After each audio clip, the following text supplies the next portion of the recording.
Hi hello this is Shaila welcome back to vibrant. Bigg Boss season 8 first finalist అయిన అవినాష్ 5వ స్థానంలో eliminate అయిన సంగతి తెలిసిందే.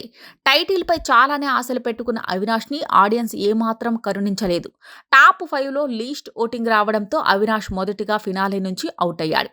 ఇక తన పెర్ఫార్మెన్స్ హౌస్ లో ఆటలు ఓటింగ్ గురించి అవినాష్ బిగ్ బాస్ బజ్ ఇంటర్వ్యూలో పలు విషయాలు పంచుకున్నాడు. టికెట్ టు ఫినాలే కొట్టినా నీకు ఎలా అనిపించింది అంటూ అర్జున్ అడగ్గా తన మనసులో మాట చెప్పాడు అవినాష్. బ్యాక్ టు బ్యాక్ అనే మెగా చీఫ్ కంటెండర్ అయినప్పుడు నా మీద నాకు కాన్ఫిడెంట్ పెరిగింది. అదే ఊపులో టికెట్ టు ఫినాలే గెలవడం చాలా సంతోషాన్నిచ్చింది అంటూ అవినాష్ చెప్పాడు. ఖాళీగా కూర్చోలేదు. ఇక తరువాత కావాలని అవినాష్ను గెలుకుతూ నిన్ను హౌస్లో సుడిగాడు అంటే ఒప్పుకుంటావా అని అంబటి క్వశ్చన్ చేశాడు.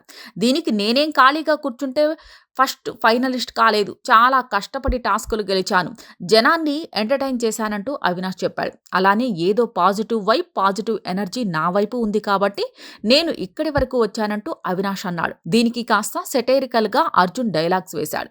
విష్ణుప్రియతో ఏమైనా ఫ్రెండ్షిప్ చేశావా ఏంటి, బాగా ఆధ్యాత్మికంగా మాట్లాడుతున్నావు అంటూ అర్జున్ అన్నాడు. దీనికి అవినాష్ నవ్వి ఊరుకున్నాడు. ఇక సీజన్ 4లో ఒక్క అడుగులో ఫినాలే మిస్ అయ్యావు, ఇప్పుడు ఫినాలే వరకు వచ్చావు, కప్పు మిస్ అయ్యావు, ఏదైనా బాధ ఉందా గెలవకపోయానని అంటూ అర్జున్ అడిగాడు. దీనికి 100% బాధగా ఉంటుంది అంటూ అవినాష్ ఏదో చెబుతుంటే సాడ్ మ్యూజిక్ వేయండి అన్న బాధపడుతున్నాడంటూ వెటకారం ఆడాడు అంబటి. అంతేకాకుండా ఊరుకో ఎద్దులా ఉన్నావు, ఏడిస్తే బాగోదంటూ డైలాగ్స్ కొట్టాడు. ఇక ప్రోమో చివరిలో నువ్వు నామినేషన్కి రావడానికి నిజంగానే భయపడ్డావా అంటూ అర్జున్ అడిగాడు. దీనికి జనాలు నామినేషన్కి వస్తే ఓట్లేసి ఆట బాగా ఆడుతున్నారని డిసైడ్ చేస్తున్నారా, టెలికాస్ట్ అయిన దాంట్లో వీళ్ళు ఆట బాగా ఆడుతున్నారు వీళ్ళకి ఓట్లేయాలని డిసైడ్ అవుతున్నారా అంటూ క్వశ్చన్ చేశాడు అవినాష్.